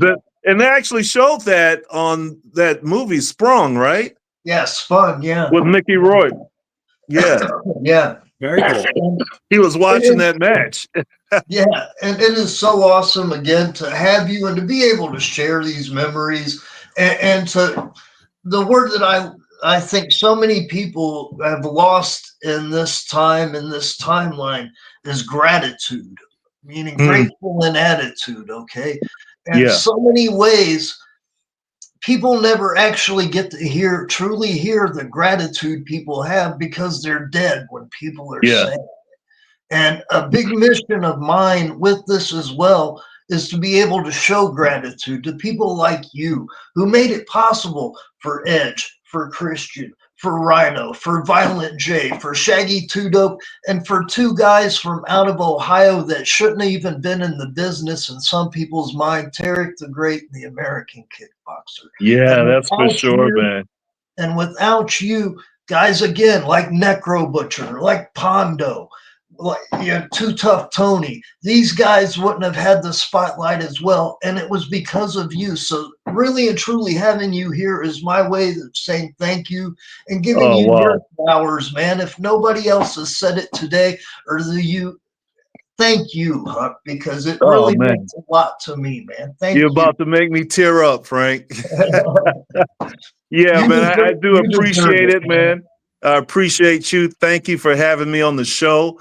Man, I got a ton of more stories if you ever want to have me come back. They go up through my promotion. We're not closing out. Well, let's go. We're not done I just wasn't yet. closing it out. I wanted to make sure that was known to you. That was said, exactly why I had it here, and this moment wasn't lost on it. If anybody has the ability to show gratitude to people, take that opportunity now, because a world of regret if you don't. And this is my way of just showing gratitude to you, my friend. Thank you for it. Thank you. Thank you so much, because, hey, I will be 64 this year. You know, I'm 64. So what we're going to do right now is we're going to play everybody's favorite game. This is Straight Fire. What if CAT really spelled dog? All right, this is Straight Fire. Mr. A T Huck, it's 5 questions, no wrong answers. Nothing too serious. Don't take too much time. So, question number 1. In your opinion, what is the best face turn in wrestling? The best face turn. Oh, wow. I'd have to say Dusty Rhodes when he was down in Florida and he was being managed down there, and he became the American Dream. Yeah, Pac Song and Gary Hart. Yep, Pac Song now. Yeah. Where was your favorite building to work? My favorite building to work? I would have to say the Lincoln Park Community Center right here in Michigan. Right. Excellent. Excellent. You can referee any match, any opponents, any two opponents, any match gimmick you want. What's the ultimate match for you to be the referee in? Like, who would you like to? Ooh. Oh, wow. Well, of course, my favorite wrestler is the Sheik. Mm-hmm. And I'd love to be able, and it actually happened. I'd like to be able to referee the Sheik and Randy Savage in their prime together in a match. Yeah. Nice. Nice. Of all of the matches that you were involved in as a referee, which one did you feel was the best between your role and the people that were in the doing the wrestling? Like, what was the match where you walked out of the ring and was like, yeah, that was a good match? Wow. I'm gonna have to say, just right off the top of my head, would be Sabu and Too Cold Scorpio in Lincoln Park. Yep. It was not their first, but their second match together, I believe. The night before, we were in Hillman, Michigan. And the next night was in Lincoln Park. And it's on YouTube, and the ring broke. It wasn't staged. It just happened right in the middle of the match, and the crowd went nuts. And the building was a great house, and they tore it down. Right on. And very last question, all time pay-per-view, supercard, PLE, whatever the hell you want to call it. What is your favorite big wrestling card? Like what's the one for you that will always be like, I can watch this any day and be fine? Probably, let me get it right. Was it WrestleMania 3 with Savage and Steamboat? Mm-hmm. Yeah, that one. And that one holds great significance to me because it was here at the Pontiac Silverdome, and I was not able to go. I had a free ticket, but and my girlfriend, maybe not even my fiance at this time. What year was that? 87. 87. Maybe the next year. We got married in 89, but yes, it was her birthday. And she did not want to go to wrestling. Rocking a hard Wish I had gone anyway, but missing that one. But I can watch Steamboat and Savage, Hogan and Andre over and over. That and also the Royal Rumble when Ric Flair went the time. 92, yeah. 92, that one was great. Yeah. That show, in particular that match, I think set Heenan's legend in stone. Like, he was so good that night. And just like he just just slowly got crazier and crazier as the night, and it was absolutely perfect. And I don't know if we have anybody today who can do a thing like that. I don't know if there's any working announcers today who can sell that. I mean, Heenan was just Heenan, and he was good no matter. Yeah. But you know what, Chris? Bobby Heenan, in my opinion, and check me if I'm wrong, Frank, is probably one of the best workers ever. Not just as a manager, but as a wrestler. You haven't watched this? I was asked who I thought was the greatest worker, and I said Bobby Heenan. Bobby Heenan. Yeah, I watched Bobby Heenan in the 70s. He would be in there with Dick the Bruiser. He would get his ass handed to him, but the bumps he took the best bumps in the world. And would be busted open, and he knew how to say he'd be knocked out in the middle of the ring. Bobby Heenan was probably the greatest. He wrestled like a manager and managed like a wrestler. Exactly. His exact term. And it's great that you've seen it exactly the same way I did. I was asked what I thought was the greatest. Great minds think alike. That's it. Well, because that's the thing. It's bringing the elements, the right elements can elevate the match. Yeah. And when Heenan was doing play-by-play, or when he was down on the ground, down on the at the ringside, you wanted to see him get his ass kicked. Yes. You wanted to see it because he was so smug. And so just like walking around like, I'm better than you, I'm better than you, I'm better than you. Like Jimmy Hart was just weaselly and annoying. Uh-huh. But Heenan was just, God, you just wanted to punch him. He got under your skin. He got under your skin. And the great part was when they would say to him, you finally got yours, Bobby. He's like, oh, what are you talking about? Well, when they got, what do you mean? No, he would no sell it. Exactly, completely no sell it. Yeah, you have no idea. That's bad cameras. Yeah, right. But man, he Bobby Heenan went back to the '60s, man. Yeah. Oh, of course. He was a great wrestler. He wrestled in that weasel suit. Mm-hmm. Bunch of times. And for folks at home, if you don't know, you may have seen it on that WWF pay-per-view. I don't remember, SummerSlam maybe or something, 80 something. But that was not the first time Heenan did that gimmick. Right. He did it all over the place. Yeah. And I think the WWF fans just kind of saw it there for the first time, but like he had been everywhere and at one point worked in that ridiculous suit. Here's the difference. Here's the difference in times that I don't think we will be able to ever see again.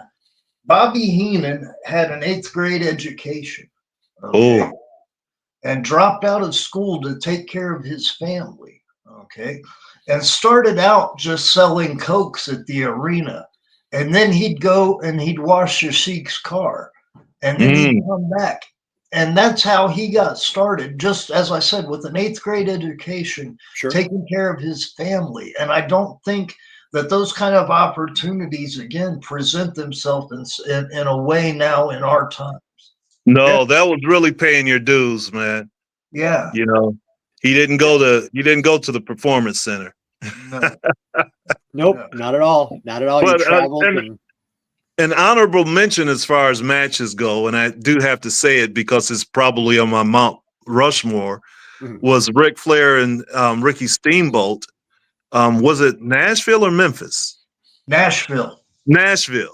And of course, when Terry Funk got involved, I can watch that over and over. Oh man, I tell you, that was my first real introduction. The Flair Steamboat feud at that time was my first real introduction to Crockett. Like I had seen the Road Warriors a little bit. But that was the first, like a friend of mine was like, no, you have to watch this, because he was a big wrestling fan, but he had come from down south. So he was familiar with Crockett and everything. So he's like, no, you got to watch this tonight. Come over. We'll watch this. And obviously I knew Steamboat. He was a WWF kid. So, but the two of them just took, and each match was better. And that was the thing.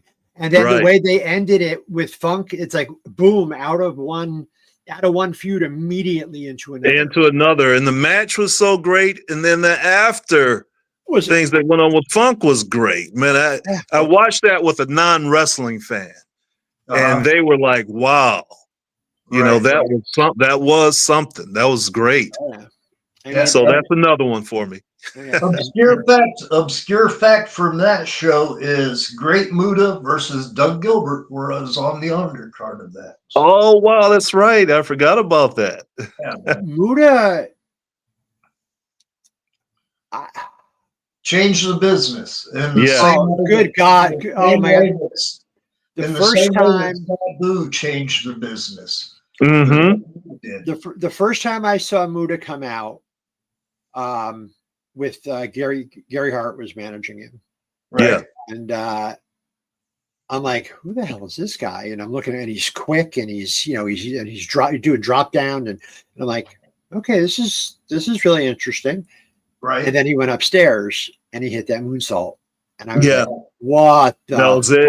Because that was the first time I had ever seen that move. I think it's the first time a lot of people had ever seen that move. And it was just mind blowing. And I'm like, okay, he's an evil heel. He's an evil foreigner, because that was the big praise. I'm like, but this guy is He got your attention right he is off. magic. This And guy I is was- magic. And I You was know, a huge Muta- fan of the Great Kabuki before that. Yes. So when, Yep. when I seen Muta, my jaw hit the ground because it was like Kabuki being reborn, and this is the new hybrid of the Great Kabuki. It was very similar to the Sheik and Sabu. Mhm. You know, Sabu was the Sheik with wings. Yeah, Right. You know, exactly. Muta was Kabuki with wings. Exactly. What a great comp. Yeah, great one. Mm-hmm. Yeah. Mm-hmm. And I I got to see him before he was in Florida. Right. He wasn't wrestling as Muta then though. The White Ninja. He may have been the White Ninja, exactly. They would show clips on Georgia Championship Wrestling or World Championship Wrestling. So I did see him before he debuted as Muto. They were spelling it all kind of different ways. And he was supposedly the son of the great Kabuki. And as dangerous as he was, they had to bring in the martial artist Ron Slinker to describe how dangerous this man was. Right, Ron Slinker in Florida, exactly. Yeah, man. But I remember that. Muta, man, you liked him right off. There was never a point where I was like booing Muta. No, you can't. He was too goddamn good in the ring to boo. Yeah. You know, like if somebody's a heel and they're working that heel style and their attitude and all that, yeah, okay. But I mean, Muta we never saw the fans, you know, they never saw somebody move the way that he did. They never he was so fluid. Yeah. And Muta was if Bruce Lee had become a professional wrestler. That's it. All right. I get. Yeah. Yeah. That's what I saw in him. He and I think that the only time I think that they really ever did him dirty was the 89 Starrcade. Yeah. The Future Shock tournament, because it's like you could have let him beat Luger. I mean, you really could have. I mean, you know, because he went into that thing undefeated. And was he leaving? Was he leaving the promotion at this time? Because I remember watching that and I was man, they did him wrong. I was like, man, I was hoping Muta was going to take the whole thing, and they jobbed him out. Yeah, and the feud that he had going on with Sting at the time was really entertaining. And Luger, I really think Luger could have took the fall and it wouldn't have hurt him, and it would have kept Muta where he needed to be. Right. There was definitely something going on behind the scenes with that. Yeah. Maybe it's just your night, baby. It's just your night.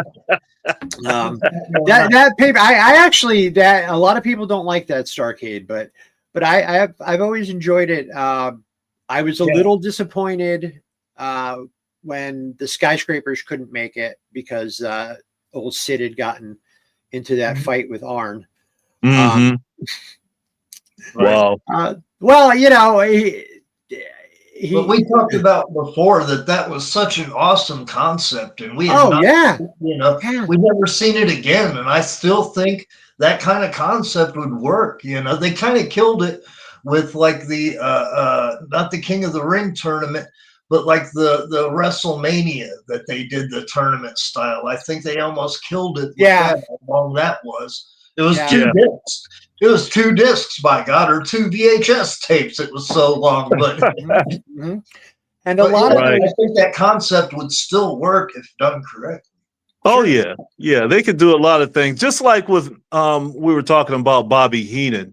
Yeah. I think a manager could still work. You have Paul Heyman, sure, but some of these other lower card guys need a manager. Because they aren't very good on the mic, and a manager always got heat, but do they even like heat? You know what I mean? I say that at shows. I was like, guys, do you like drawing heat? Yeah. And what's the payoff with if you've got a valet with heat? Because you can't put your hands on. There's no, as we were talking about with Bobby Heenan, you could put your hands on him. You could bump him around. He could get color. Anytime a man puts his hands on a woman, it's, and that's where, again, we're so far away from wrestling used to be a reflection of society. And nowhere in society is it acceptable for a man to put his hands on a woman? And Yeah. But you know what, Frank, that's a whole nother podcast because I'm right there with you. I'm not a fan of intergender matches. No, not at all. I'm just not. And it's not a knock on the women because I love the women. Sure. I'd book women in a main event against each other. Exactly. Yeah. Exactly. And that's again where we talk about it's so far removed from being a reflection of. You know what's funny about that though is there was one woman during that period of time where it was okay because if you fucked with Sherry Martel will fuck with you back. Man, Sherry was crazy. So like anybody's, because I mean, you would see Sherry would take bumps from Hogan, from Shawn Michaels, so there was a. But there's a difference, Chris. You would not see Sherry Martel wrestling Hulk Hogan for the world championship. Oh no, absolutely not. Now here on indie promotions all over, you can see that. Yeah, and it's just not my cup of tea. And I'm not gonna down people for it. No. You do what you do. This your promotion, but it's not for me. If there was ever an exception during our time, I would say Mickey Knuckles, and that was just because of the credentials she had built before this. Oh yeah, she has a history of. But really and truly, we're all on kind of the same page with that. Yeah, well, you had China. They did the thing with China. Right. She was an anomaly. Absolutely. And I don't have a problem. I'll do a mixed tag match. Sure. I'll do that. I do, woman against Harvey Whippleman. Right. Things like that. But I wouldn't book Bruiser Brody in an intergender match. I wouldn't book Harley Race, Ric Flair. And I think the wrestlers now should hold themselves to that standard. And I might get some heat for saying this. I don't know. It's not going to bother me. But I think that was one of the things that kind of turned me away from Impact for a while. Right. When Tessa Blanchard, I believe it was Brian Cage, maybe. Mm-hmm. And Brian Cage is close to 300 pounds, jacked to the gill. Beast. Holy shit, that's a big boy. The example that I use, all right, and I hope I'm not beating a dead horse with this in any way, but wrestling for me was the escape. Okay. Mm-hmm. And I came from an abusive household. I came from that kind of thing. So going to the wrestling show was my escape from that. And the last thing, if I came from that household, that I would want to see is a man putting his hands on a woman. And that alone. Okay? And you know what, Frank? I don't really have a problem with that. Like Sherry Martel getting, interfering and getting body slammed. I don't have a problem with that. As you were saying, the match and having it booked as a match. That's exactly. That's what exactly. I'm talking about. But Sherry, and you look at the I don't remember. I think it was a SummerSlam where it was Dusty and Sapphire versus DiBiase and Sherry Martel. Right. Mm-hmm. And I'm like, no offense to Sweet Sapphire. We love Sweet Sapphire, but she wasn't a wrestler. No. Mm-hmm. Actually, she was. Really? Yeah, Sapphire wrestled previously. Oh, okay. Yeah, maybe in Kansas or somewhere like that, Frank? St. Louis is. St. Louis, that era. She actually had wrestled. Yep. Okay. Yeah. All right. Well, that's good then, because.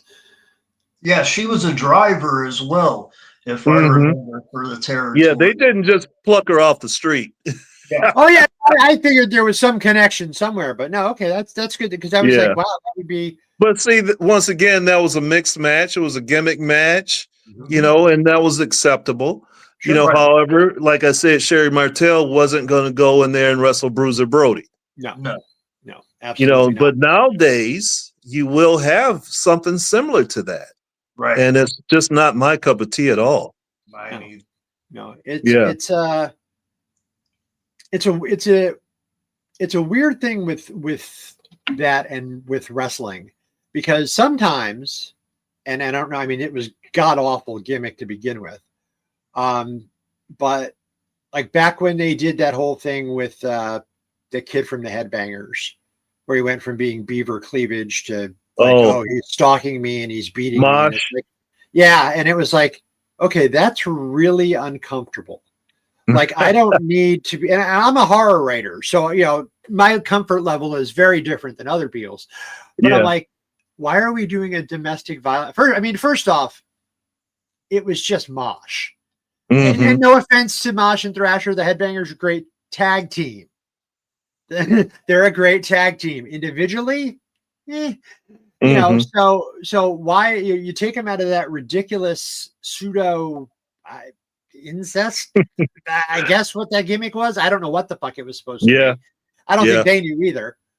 And then they okay, okay, never mind that. And then now all of a sudden he's a stalker and he's an abuser and everything. And it's like, you know the problem, Chris, is sometimes they try too hard.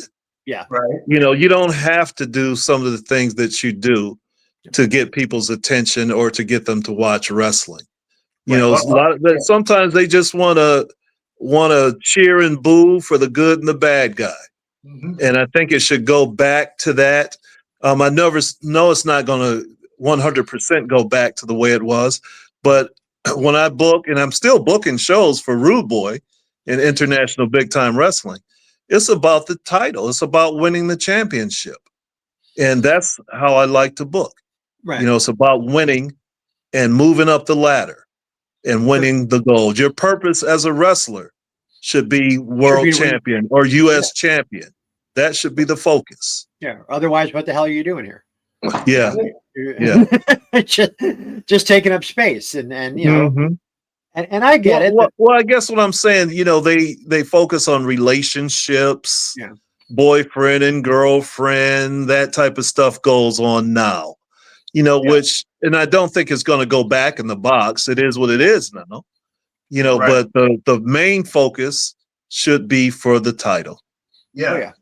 And I've made that point as well, as just the simple emphasis is being, I'm in a different tax bracket when I hold this title.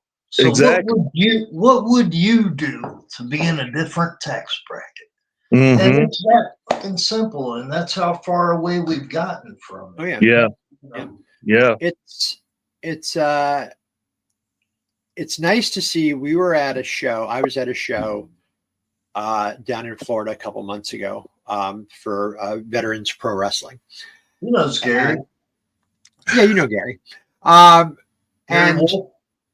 okay, yeah, he's involved in that federation, and it's all about you know, highlighting our men and women in service, first responders, you know, people like that. We do these shows, we raise money, and all of that stuff.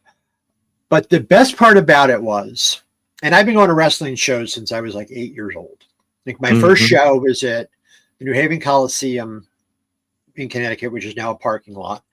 I think the main event that night was Beefcake and Honky, maybe. Yeah, because it was like 88. And there was this woman in it, and I'll always remember this for two reasons. One, because it was one of the rare things I ever do with my dad. But the other reason why, because there was this lady in the arena, probably like 8 rows in front of us. And Beefcake's in the ring, and he's doing this thing, and she's like, "Get him, Brutus, get it!" Like she's like gargled with Drano or something. Like, oh my god, it was so awful. And I'm just like, shh, quiet, please, you're killing us. But I think that that show, the VPW show, it was about families.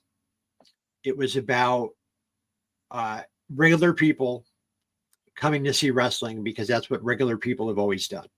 And, you know, you look at now with KO buying the WWE, and, you know, the president of that company saying that the ticket price for WWE is about 54% where it should be compared to UFC tickets. And so now you want to go to a Raw, you want to sit front row, that's going to cost you $5,000.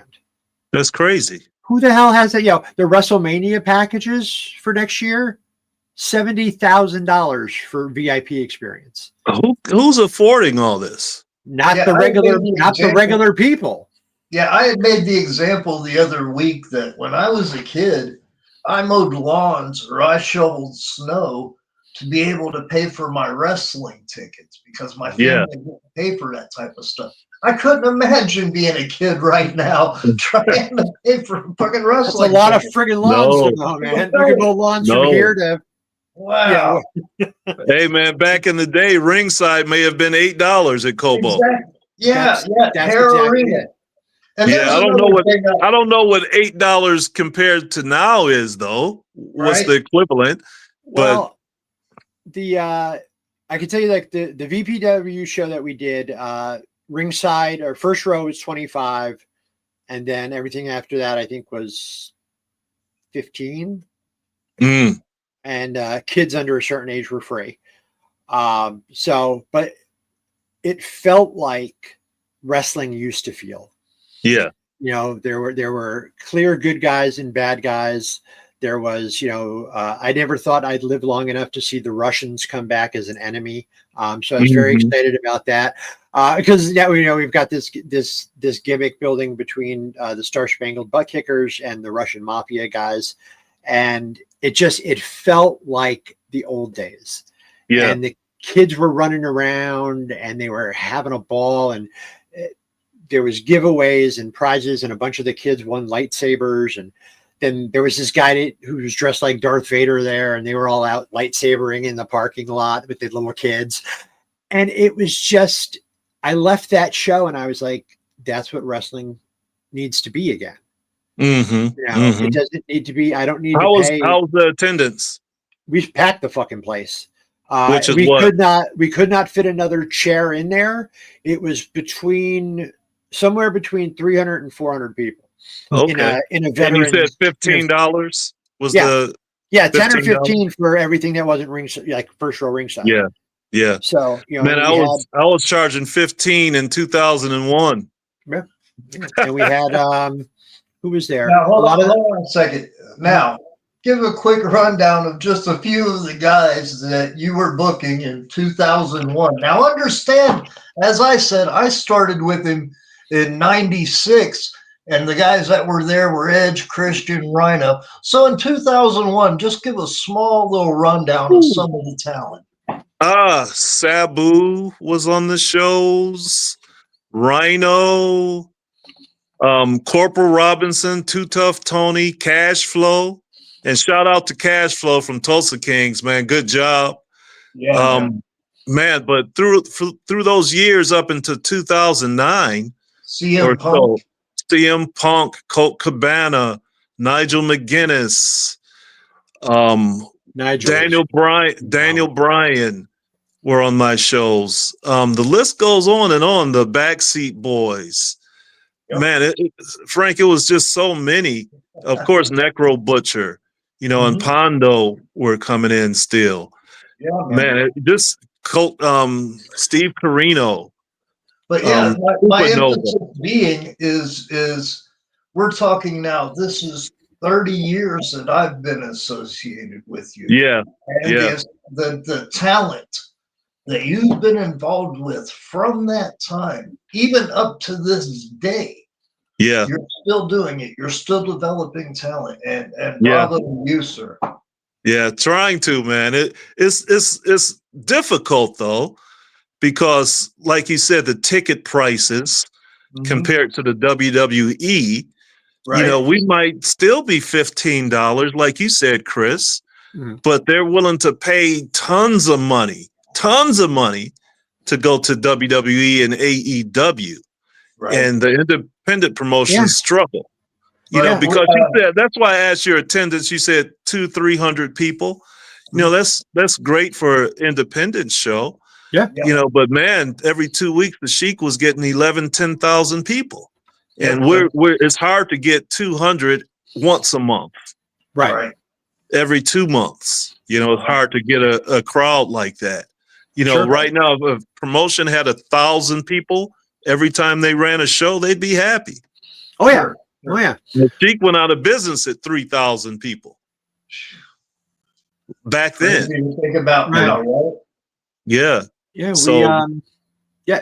I guess what happened was is the Fed they had created the Federation. I think it was like 2013. I think they did their first shows. And things were going fine, and then COVID happened. Yeah. So the show that we did 2 months ago was their first show back. So it's very cool. Stuff's going on. I'm actually programming for the TV channel now, so we're going to be doing a lot of highlights. We're going to have a show focused on that. Lots of different stuff happening. Which after we're done, after we sign off here, sign off here, make sure you stay aboard. Hang tight for a minute, yeah. Because there's I have a thing that I've been trying to work out, and you and I will discuss it when we sign off here. Very good. Let's take a quick commercial break, and we'll be right back. All right. I'm Alex Jaffe, your favorite pro wrestler's favorite comedian, a 6'2" glass of pimpin', and the only man with a picture perfect pro wrestling record, telling you to keep listening to WMW, Weed, Music, and Wrestling. And that is all the people need to know.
All right, and we're back. Yes, the Rockin' Robin's book, Robin Smith and author Bobby Murphy have gotten together to write a tremendous book about Robin's life and career.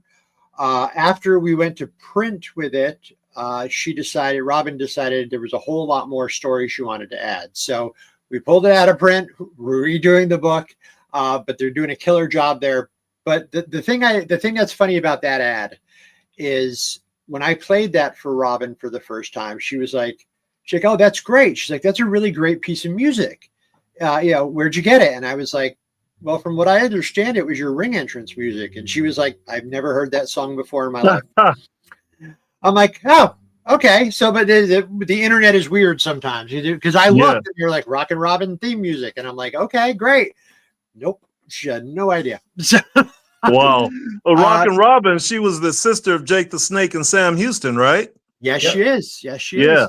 And she's been absolute delight. We've worked on a couple of things, and we're still working on a couple of things with her. And her book, when it's done, is going to be absolutely amazing. And while I'm on the subject of books, allow me to do a little self-promotion. This is one of our newest books. This is The Masked Superstar Takes on the World, the Bill Eadie story. Bill is an absolutely tremendous human being. One of the nicest people I've ever met in my life. And we got together and we decided, we got together to do the book. Now, the plan was to talk about his career as the Masked Superstar, as a Mongol, and then as Masked Superstar, and then hopefully get into Demolition with Barry. And when about a week or two after Bill signed with me to do that book, he got a Legends contract from, up north. And he said to them, okay, this contract looks great. He's like, there's one thing though. And he's like, I've already signed on to do a book with this guy. I'm like, now, and he's like, so here's the deal. He's like, if that's not a problem, he's like, because I gave this guy my word. Like, if this is not a problem, then I will sign the deal and we'll go. If it is a problem, then I'm not going to sign it. So Bill Eadie was willing to walk away from a Legends contract because he gave me his word. Wow. And that is so Integrity. hard to come by these days. I mean, he is a man of his word. And Yeah. we had a great there's a great blurb on the back cover from Rip Rogers, who I love Rip. Yeah. I asked Rip for a blurb and he was like, yeah, no problem at all. I'm like, all right, so you can just email it to me. And he's like, no, we're going to do it right now. I'm like, okay. So Rip says, Bill was one of the most respected guys in pro wrestling business. I have no idea why he wore that stupid mask. What a handsome man he was with those striking eyes. So I'm like, thanks, Rip. So yeah, that book is available. I remember him here in Detroit as one of the Mongols. Yep. Right. He was teaming with Guido Mongol here in Detroit. Yeah, I remember that. Hell of a life story. Still doing. And then as I went to Georgia, I didn't know it was the same person at this time, but as the mass superstar in Georgia. And he's my favorite mass wrestler. Yeah. Oh, Bill, tremendous. Yeah, I got to referee Demolition up in Bay City, Michigan. Nice. I talked to Barry briefly. He wrote the foreword for Bill's book. Okay. See if there's still something that the three of us can get together on. That's great. I really because I told Bill, Bill was the first of the wrestlers that I talked to when I switched focus from the horror stuff I was doing to doing more autobiographies. And I told Bill, right off the bat, I'm like, it is an absolute pleasure for me to talk to you. I was like, and I'm going to go ahead. I said, and just this one time, I'm going to mark out for you. I said, just once, just once. Yeah. And he laughed. I was like, when I was a kid growing up in Connecticut, WWF was everything. Yeah. Like in WWF, I was a demolition kid. No question that Rick Derringer guitar riff hits and it's time to go. And I think when you were heels, when you were faces, didn't matter. I'm like, you were bad, you were badass, and you went out there and you whooped that ass. And then so for me to you, this is me marking out. I said, I'm only going to do it once. I said, because we are professionals here. We are working together. I said, but I have to say to you, thank you for everything that, you gave to my life, even though you didn't know you were doing it, so, and that's what I mean, everybody who's come on the show, all of you guys who have been, just absolutely amazing, and generous with your time. And there's so many stories and so many, the history of the business is long and varied, and there's good times. But in talking to people who help pave the roads that, today's kids are working on, and I understand that the business has changed. I understand that, we're going to have WrestleMania in Saudi Arabia next year because giving them a ton of money. And I understand all that. But, for me, it's always been, I grew up in the 80s and, I transitioned from, Hogan era to the unfortunate new generation era through the Attitude Era. And, now I'm ready to get back to basics. And that's why I enjoy doing this so much. And Izzy's been great because he knows so many people. And you guys have such interesting stories, together, from working the roads together and stuff like that. So I want to thank you, sir. And I want to thank everybody who is watching at home. I'm like, you guys are our viewership numbers are going up all the time. People are loving what we do. They love hearing from the workers and from me and Izzy. Apparently they're big fans of what we do. So it's been an exciting time, and we're like 21 shows in now or something like that. Wow. Like, yeah, we just picked up and started running with it, and it kind of happened. Yeah, that's great, man. So as Izzy said, we're gonna go ahead and wrap it up for today, but stick around because there are a couple things I'd like to talk about.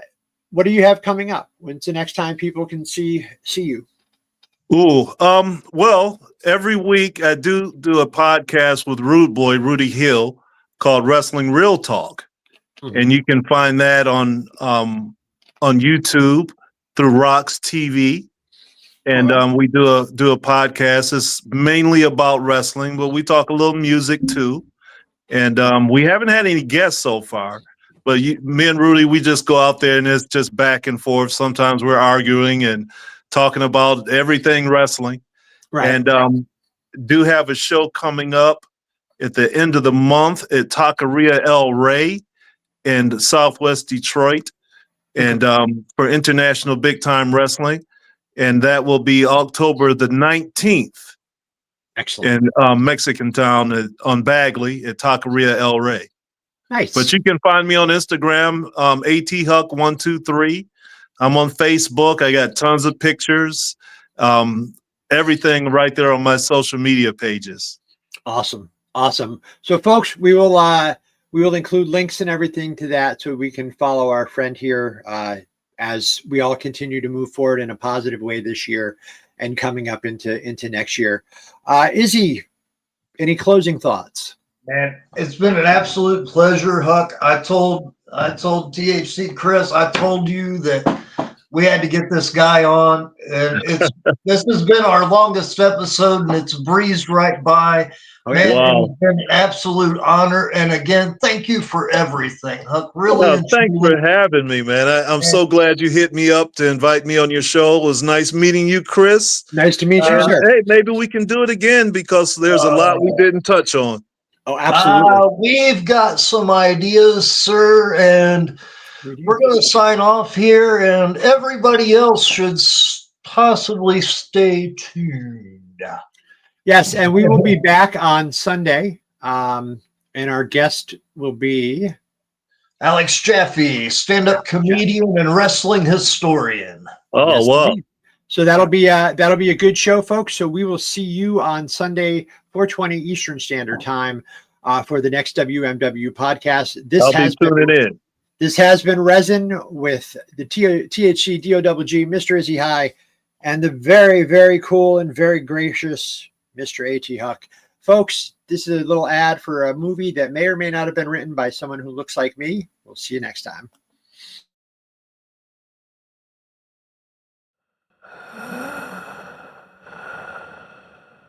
How can ordinary choices bring you face to face with death? It was really safe. Felicia, it's okay. Felicia, it's okay. Hello, Mother.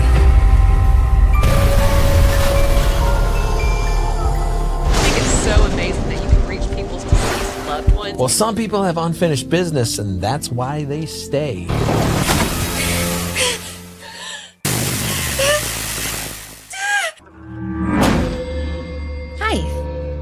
I rented out the suite online. Pull yourself together. Bestie.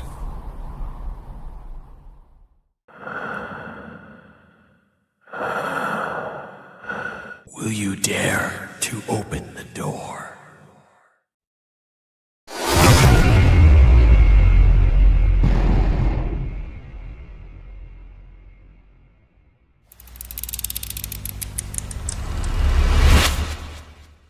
You're always going to be welcome here.